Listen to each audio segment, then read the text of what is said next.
when you really try to dialogue, in the sense, not having a debate, but when we try to understand another person and their experience, we learn a lot.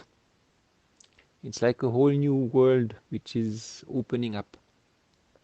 And we learn a lot about the other person, about ourselves also, about the world we live in. And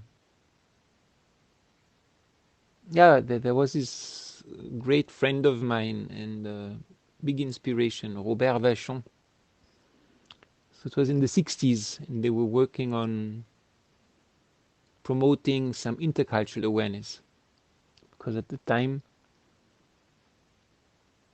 the Western world at least was very much in this idea of development. Everybody had to become like the West. And all the cultures which were not developed, well, they were backward, underdeveloped. They were lacking something. And so the perception of others was very much in terms of they don't have. We have this, but they don't have. They don't have democracy, they don't have human rights, they don't have modern science, they don't have modern medicine, they don't have whatever. And so Robert Vachon coined something he said quite a few times. He tried to raise awareness. He said, the other is not a void to be filled. It is a plenitude to be discovered. But actually quite difficult for us to take this very seriously. And well, for me, that inspired me a lot. That's why I was working for many years on this question of intercultural dialogue in the fields of governance and law and sustainable development. This was about how to live together, like including everybody and learning from each other.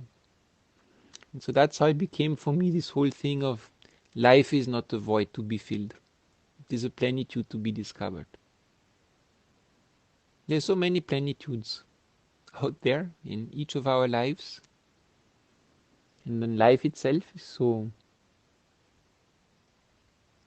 rich and open and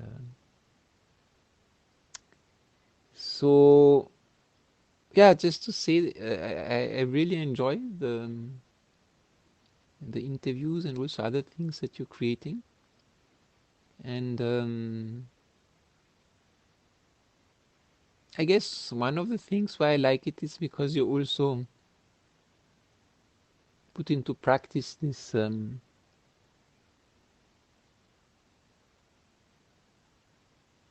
path of dialogue.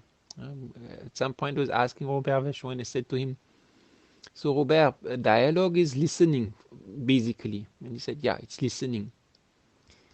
And then he continued and he said, but it's not only listening with your ears,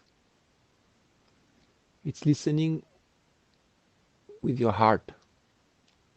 And deeper than that, it is listening with your soul. But in order to be able to listen, first you have to empty yourself. And if you do so, and then he said, everything comes and talks to you. Not only human beings. You start to become able to listen to life. That's beautiful.